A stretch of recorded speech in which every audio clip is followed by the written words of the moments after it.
সালামু আলাইকুম ওয়া রাহমাতুল্লাহি ওয়া বারাকাতুহু। সম্মানিত দর্শক ভাই এবং বোনেরা, কাছে এবং দূরে থেকে যারা আমার এই অনুষ্ঠান দেখতেছেন, সকলকেই জানাই আন্তরিক মোবারকবাদ। আমি মুফতি জহিরুল ইসলাম আজকে আপনাদের সামনে নিয়ে এসেছি, স্বপ্নে যদি আমরা ভাত দেখতে পাই অথবা ভাত জাতীয় কোনো খাবার দেখতে পাই বা কাঁচা চাউল দেখতে পাই, তাহলে এর কি ব্যাখ্যা হবে?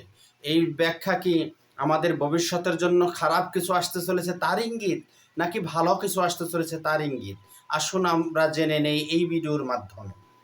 স্বপ্নে যদি আমরা ভাত দেখতে পাই, স্বপ্নের ব্যাখ্যার ইমামগণ উল্লেখ করেন, স্বপ্নে যদি আমরা কাঁচা চাউল দেখতে পাই, কাঁচা চাউল, যে চাউল রান্না করা হয়নি, কাঁচা চাউল দেখতে পাই, দেখা রোগ ও ক্ষতির লক্ষণ।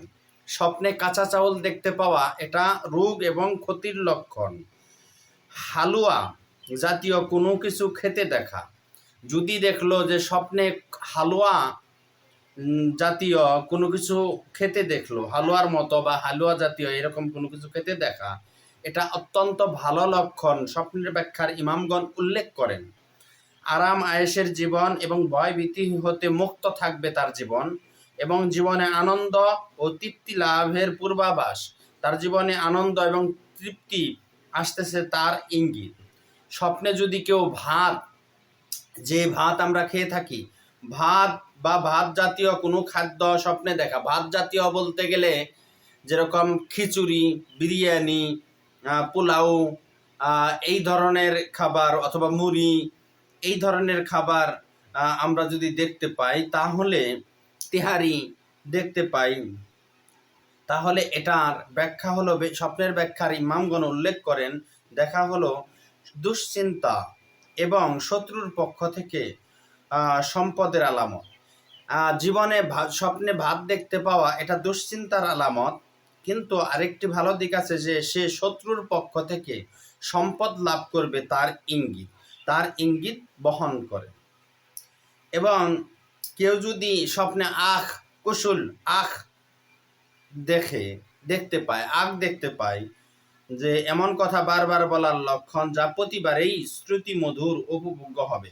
স্বপ্নে দেখলে বুঝতে হবে যে সে এমন কিছু কিছু কথা বলবে, যে কথা মানুষেরা পছন্দ করবে, বারবার বলবে তবুও পছন্দ করবে। স্বপ্নে দেখার আর ব্যাখ্যা: একটি দেখা প্রিয়জন ও প্রেমিক প্রেমিকার, যদি স্বপ্নে একটি দেখে, তাহলে প্রেমিক প্রেমিকা চুম্বন ও আলিঙ্গনের অর্থ বহন করে। সে ভবিষ্যতে হয়তো তার প্রেমিকার সাথে এরকম আলিঙ্গন করবে, তার ইঙ্গিত, এবং তাদের সন্তানও হবে, তার অর্থ বহন করে।